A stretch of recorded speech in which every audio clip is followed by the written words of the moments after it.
আসসালামু আলাইকুম ভাই সকল। আবু তোহা আদনান হুজুর খুবই গুরুত্বপূর্ণ কথা বললেন। মন দিয়ে শুনি এবং আমল করার চেষ্টা করি। আল্লাহ তাআলা আমাদের সবাইকে বেশি থেকে বেশি আমল করার তৌফিক দান করেন, আমিন।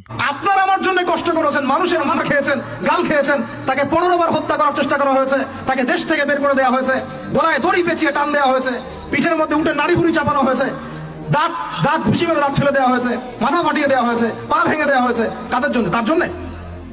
তা আপনি আমি কেন তার জীবনী পড়ে দেখলাম না কখনো? কেন আপনার চেহারায় দাড়ি থাকবে না, আমার চেহারা দাড়ি থাকবে না? কেন আমাদের প্যান্ট টাকনো নিচে উপরে থাকবে না? কেন আমাদের কথাবার্তা, চালচলন, খাওয়া দাওয়া, ইস্তেঞ্জা করা, নামাজ পড়া, প্রতিটা অ্যাক্টিভিটি সুন্নাহ মাফিক কেন হবে না? এটা আপনাকে হুজুরকে শেখাতে হবে কেন?